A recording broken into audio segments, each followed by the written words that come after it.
I want to talk to you today about something incredibly powerful and transformative. How the whole universe will magically start working for you. You might think that sounds a little too good to be true, but I assure you, it's not. It's based on deep scientific principles and a profound understanding of how our minds and bodies work. I've traveled the world, interviewing countless people who faced serious health challenges. These were people battling diseases like cancer, MS, and Parkinson's. Many of them were undergoing various treatments, some conventional, some unconventional. Despite their efforts, they were either stuck in their conditions or getting worse. But then something amazing happened. Some of them started to get better, and the common factor in their recovery wasn't a special diet or a particular medical procedure. It was their minds. I went back to school and studied neuroscience to understand this phenomenon better. What I discovered is that there are 4 key elements that these people shared, which led to their incredible recoveries. And this knowledge can be applied to manifesting any change in your life. So let's dive into these elements and explore how they can help you make the universe work in your favor. The first thing I discovered was that these individuals had a strong belief in an inner intelligence. This inner intelligence was like a special force or energy they felt was responsible for their existence and well-being. It's as if they believed there was something inside them that guided and supported their life. When they were diagnosed with serious illnesses, something changed. They felt like they had lost touch with this inner intelligence. The diagnosis made them feel separated from their true self. They might have felt alone, as if the illness had cut them off from the very essence of who they were. But here's where things took a turn. In their moments of crisis, they made a powerful decision. They decided to reconnect with this inner intelligence. They believed that by realigning themselves with this inner force, they could find healing. It was like they were trying to get back in touch with the source of their strength and health. This decision was crucial. They understood that their inner intelligence wasn't just a vague concept, but something real and important. They thought that if they could get back in harmony with this force, their bodies and minds could start to heal. Their approach was not just about accepting the diagnosis and waiting for things to get better. Instead, they took active steps to realign themselves with this inner intelligence. They might have used meditation, positive thinking, or other practices to help them feel connected again. They believed that this connection was vital for their recovery. And here's the remarkable part. Many of these individuals actually did start to heal. It wasn't just a hopeful idea, it worked for a lot of them. Their belief in this inner intelligence and their efforts to reconnect with it played a big role in their recovery. So, what does this tell us? It shows that believing in a higher intelligence within ourselves can have a powerful impact on our health and well-being. When people feel disconnected from their true essence, they might struggle with their health. But by making an effort to reconnect with that inner force, they can find a new path to healing. This belief isn't just about hoping for the best. It's about actively working to align yourself with what you believe is a powerful guiding force within you. It involves a sense of trust and faith that there is something within you that can help you overcome challenges and restore your health. The second crucial element I discovered is the role of emotions and stress. Stress is when your brain and body are knocked out of balance. Normally, our bodies can handle short bursts of stress. For example, if someone cuts you off in traffic, you might feel a rush of anger. But after a few minutes, you return to your normal state. This is how it's supposed to work. However, when stress is ongoing, when it's all day, all week, all year, your body remains in a constant state of emergency. This prolonged stress is harmful. It disrupts your body's natural ability to return to balance. And what's worse, you can trigger stress responses simply by thinking about your problems. Your brain doesn't know the difference between an actual threat and a perceived one. People can become addicted to the rush of energy that stress provides. They create problems in their lives, bad jobs, poor relationships, to get that adrenaline rush. This addiction to stress and negative emotions keeps them stuck in a loop of dissatisfaction and illness. The key here is to understand how mismanaged emotions and stress contribute to your problems. If you want the universe to work for you, you need to manage your emotions and reduce your stress.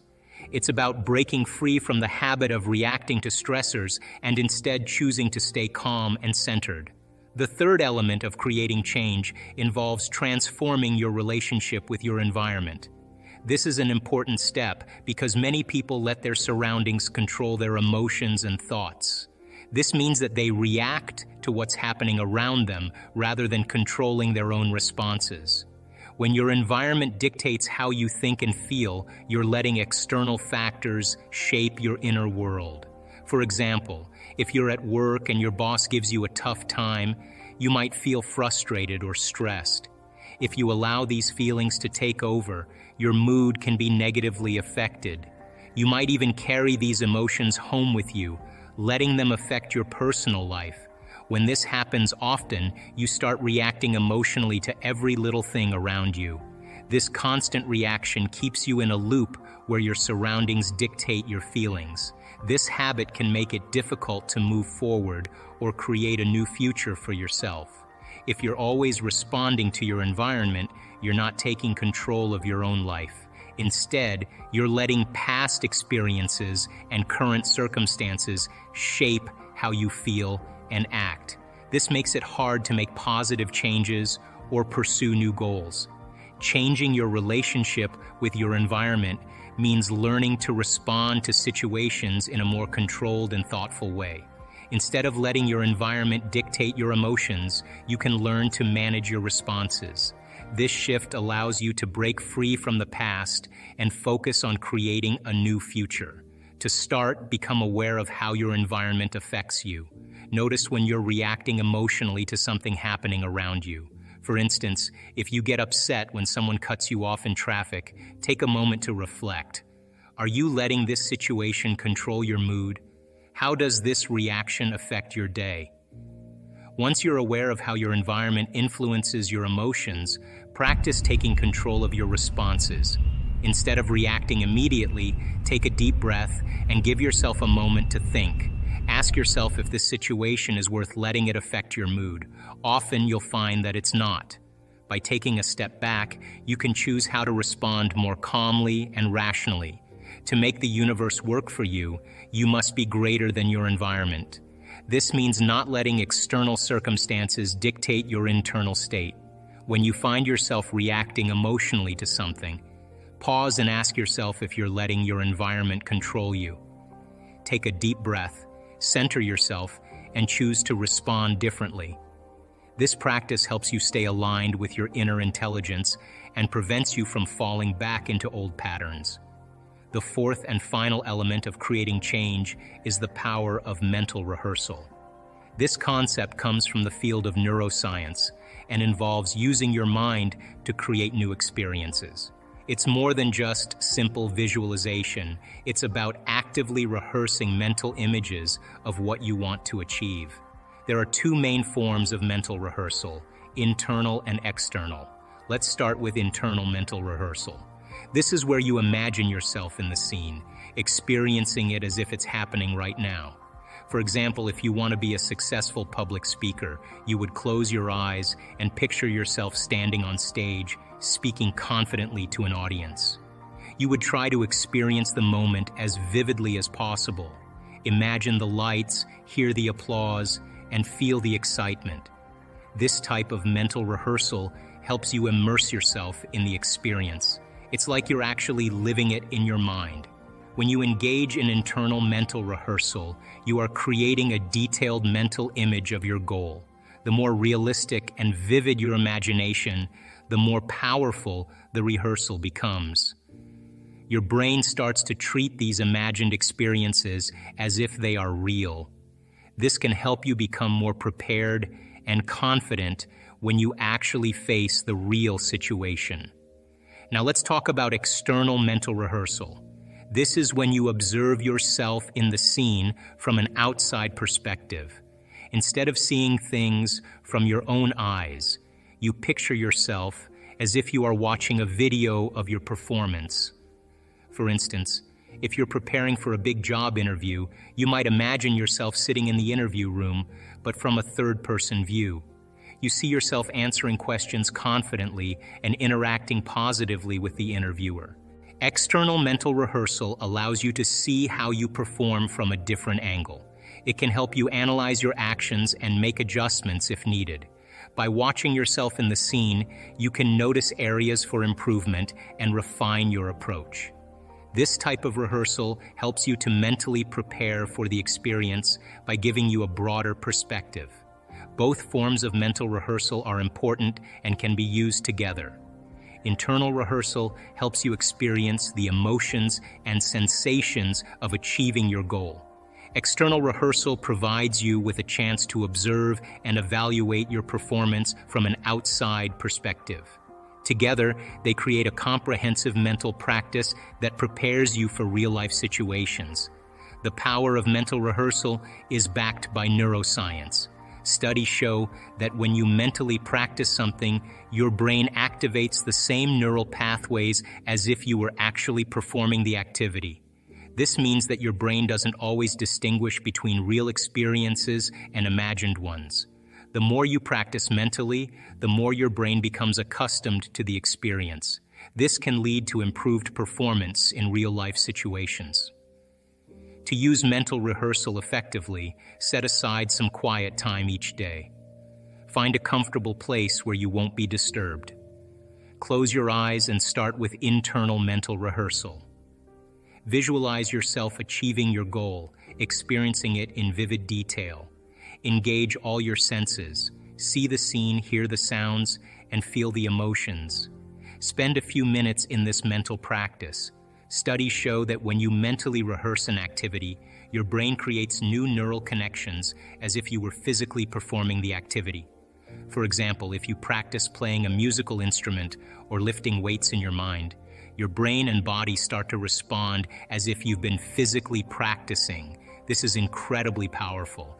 When you focus your mind on a new experience or outcome, your brain and body begin to align with that new reality. This means that you don't have to wait for external circumstances to change. By changing your internal state, you can shift your reality. First, you need to clearly define what you want to achieve. This means knowing exactly what your goal is. For instance, if you want a new job, think about what kind of job it is, what it looks like, and how it feels to be in that role. Be specific. The clearer you are about what you want, the easier it will be for your mind to focus on it. Next, start visualizing your goal in vivid detail. Visualization is like creating a mental picture of your desired outcome. Imagine yourself already in the situation you want. For example, if your goal is to have a successful career, picture yourself in the job you want. See every detail, your workspace, the people you work with, the tasks you do, and even the clothes you wear. The more detailed your mental picture, the better. Engage all your senses while you visualize. Imagine what you would see, hear, smell, touch, and even taste in this new reality. If you're visualizing your dream job, hear the sounds of your office, see the files on your desk, smell the coffee brewing in the break room, and feel the texture of your new chair. This full sensory experience makes the visualization more real and powerful. Feel the emotions associated with achieving your goal. Emotions are a crucial part of mental rehearsal. If you achieve your goal, how will you feel? Happy, excited, proud?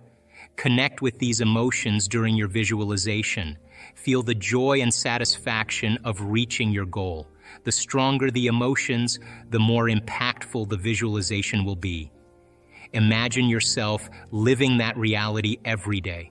Make it a habit to spend a few minutes each day visualizing your goal. The more you practice this mental rehearsal, the more natural it will become. It's like training your brain and body to get used to your new reality. Over time, this practice will help you stay focused on your goal and keep you motivated. The reason mental rehearsal works is that it helps align your brain and body with the new reality you're creating. When you repeatedly visualize your goal, your brain starts to believe that this new reality is possible. This can influence your actions and decisions in real life.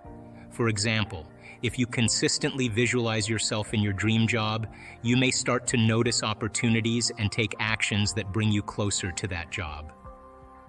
As you practice mental rehearsal, you're also training your brain to recognize and seize opportunities that match your goals. Your brain begins to notice things you might have overlooked before. This increased awareness can lead to new actions and choices that help you move toward your goal. The universe responds to your internal state. When you are aligned with your desires and connected to your inner intelligence, you become a powerful magnet for the changes you want to see.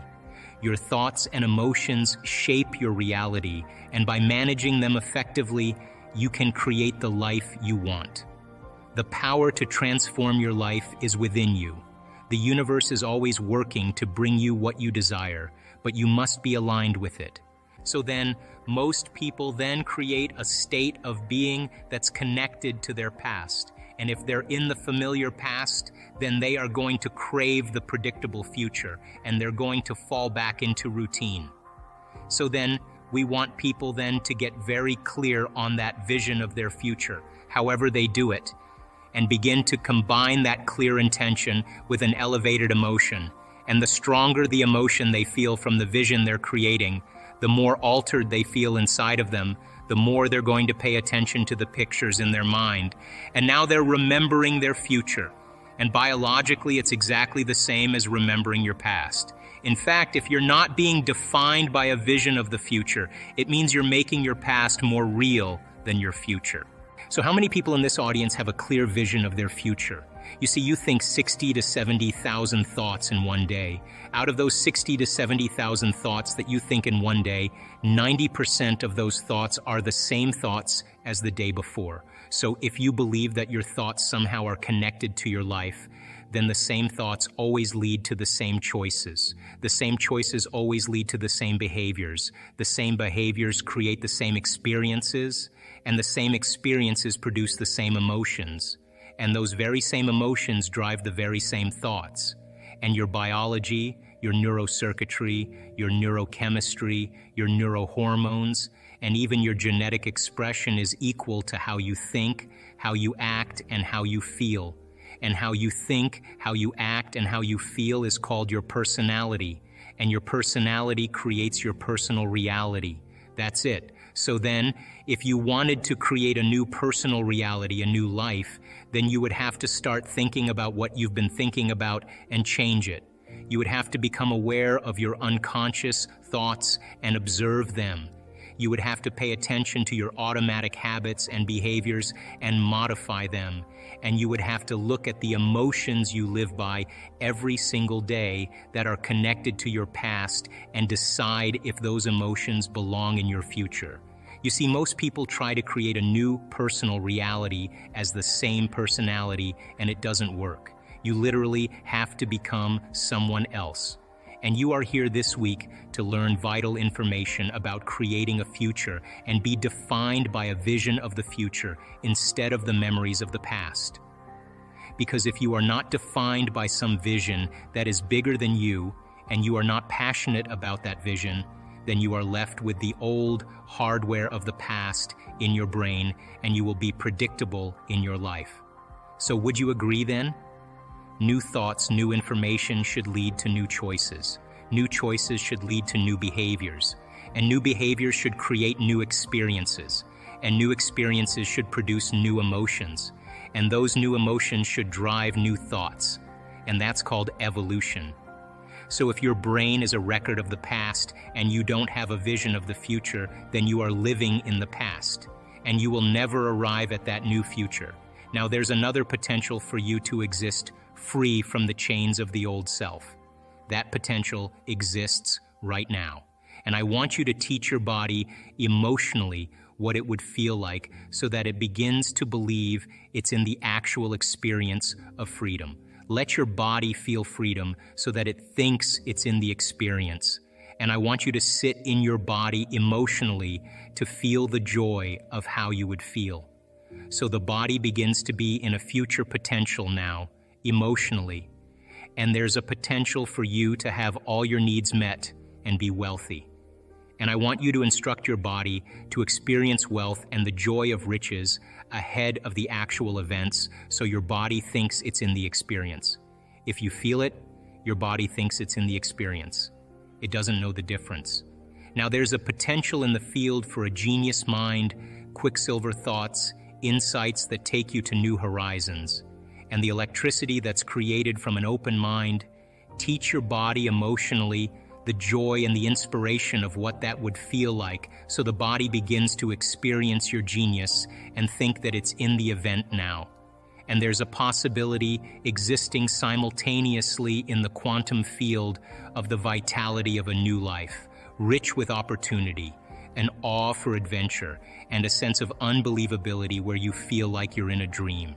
There's a potential in the quantum field that all your prayers are answered, that possibility finds you, that its prayers are being answered. Being inspired means to see a future without obstacles, to see a potential without sweating the details, to know that you're connected to a new reality. Lift yourself up and memorize this feeling of possibility, to be open to the expectation of the unknown. When you get to the top, now you hold your breath. And when you hold your breath, you contract those intrinsic muscles, and you begin to lift those muscles up, and you begin to compress those muscles, and you begin to push that cerebral spinal fluid up into your brain. So then why do I ask you to inhale and hold your breath? Now this isn't inhaling and turning purple and pushing. If you're doing that, you're doing it wrong. It's a slow, steady breath, and you follow that breath all the way to the top, either to the top of your head, or you put your awareness on where that pineal gland is between the back of your throat and the back of your head. Now, when you inhale, that inhalation is very slow and very steady. It's not a big inhalation and pushing. It's a slow, steady breath, and you're contracting these muscles and coordinating it, and you're following your breath all the way to the top of your head. And when you get to the top of your head, I'm going to ask you to inhale a little bit more, and as you pull up, you're going to lock these muscles down even further, and you're lifting them up. Once you lift them up and you have your attention either on the top of your head or the space that your pineal gland occupies in space, I'm going to ask you to lock those muscles down and pump, squeeze, or push. And I want you to push that fluid up into your brain by squeezing the muscles. Not by holding your breath harder, but by squeezing those muscles. I want you to begin to pump that fluid and begin to compress up against your pineal gland. When you do this breath, you have to demonstrate a will that's greater than any program. You have to find a level of intensity or a level of passion that's greater than the body as the mind, or any addiction to any emotion.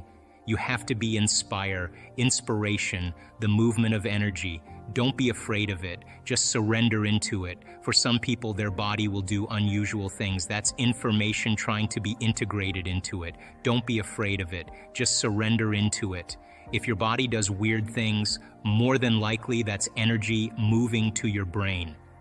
If you have a lapse of consciousness, or you all of a sudden find yourself on the ground, that's energy moving into your brain. It's happened to me numerous times. It's a sign that you're getting close, or at least doing it correctly. Now, where you place your attention is where you place your energy. So you want that energy to move right to the top of your head. Inspiration, the movement of energy. You have to find a level of intensity or a level of passion that's greater than the body as the mind, or any addiction to any emotion. Don't be afraid of it. Just surrender into it. On a Sunday morning, while she was in the shower, her husband said goodbye to his 2 children, yelled something to her while she was in the shower, and then went to the tallest building in Amsterdam and jumped off the building and committed suicide. Now that is a stressful event. And when she got the news, she experienced all the emotions that people experience from something that's shocking and traumatic like that. She was suffering. She was in pain. She was resentful. She was guilty. She was confused. She was angry. She went through the whole gamut of emotions, and all of those emotions, by the way, are derived from the hormones of stress. So she has an event in her life. It changes her biologically. She doesn't know how to control her emotional reaction. It turns into a mood, one long emotional reaction. If you keep reviewing that event in your mind, you begin to produce the same chemistry in your brain and body as if the event was occurring. So her body is being conditioned to the past because she's reliving the experience 50 to 100 times in a day, and her body is beginning to believe it's in the same past experience over and over again. It ultimately goes from a mood to a temperament, and now people are asking her in her life, why are you so upset? She tells the story, and she's basically saying, I am this way because of this event that happened to me 4 months ago. So then if we keep that going for extended periods of time and those emotions are driving our thoughts and we can't think greater than how we feel, our feelings have become the means of thinking. We're thinking in the past, and now we're stuck in our biology. So one day she wakes up and she's completely paralyzed from her waist down, and she can't get out of bed, so they rush her to the hospital. They do MRIs, they do all the tests. They can't find anything significant with her, so they just diagnose her with neuritis. And so now she's bedridden, and she cannot literally get out of bed. So now she can't work, she can't take care of her children. Her mother has to move in with her, and she doesn't have any money because she's not working, and her stress levels go up. So now the condition gets worse. As her stress levels go up, it's the same chemicals of stress that are knocking the brain and body out of balance, signaling the wrong genes in the wrong way. And another few months later, she develops these huge ulcerations in all the mucous membranes of her body, in her mouth, her throat, her upper stomach, her bladder, her vagina, her anus. She's got these huge ulcers. Now she can't eat, and if she can't eat, she's knocking her body now out of chemical balance even more, and it hurts. So now she's spiraling downward, and then she finally starts noticing her symptoms getting worse, and she goes to the doctor, and they diagnose her with esophageal cancer. Now, the moment she gets the diagnosis of esophageal cancer, now she gets even more stressed, and she's in fear now, and she realizes that her children may not have a mom. And so she came to one of our workshops, and I remember specifically because she came in with crutches and a wheelchair and a walker, and she sat on the left side of the room. And it was an introductory level course, and she understood that she could change it intellectually, but she had a very big challenge ahead of her, and she realized how much she was in her past. She had a vision of her future. Like she wasn't visualizing anything, she just got a very clear vision, and she was so excited that she went home and she did her meditation every single day. Now she understood that she had to upregulate new genes and downregulate genes that had to do with her disease, and that every day she had to knock on the genetic door. Now, the first thing I want to say is that I'm certain that there were days that she didn't feel like doing her meditation, and she did that anyway. She did it anyway. There were days where she had a tremendous amount of doubt, and she didn't think it was possible, but she did her meditations every single day. That's the point. So as people start getting through this and they start having very profound moments, and they're now opening their heart and they can sustain heart coherence and they know how to create brain coherence, that's the formula. And now they have a laser. They have coherent light and information that can read information that exists beyond the senses. And the pineal gland, once activated, will transduce it into profound imagery. Whether you see with your eyes open or your eyes closed, it doesn't matter because it's more real than anything you've ever experienced. Let's have a small pause here. It's the next part. Dr. Zhou is going to talk about his research about the 4 states of matter. Listen carefully. This is very important. And so I started researching, and I found that there's 4 states of matter. There's solids, there's liquids, there's gases, and the biggest, most abundant form of matter, what's called plasma. And plasma is when you have a negative charge and a positive charge, and they haven't formed an atom yet. So if you have a negative charge and a positive charge, then you're going to have an electrical current running between the two and a field around that current. And the universe really, stars connect through plasma. Everything connects through plasma. So when you start seeing these complex patterns, it's an impression from that plasma that's being pressed into 3-dimensional reality.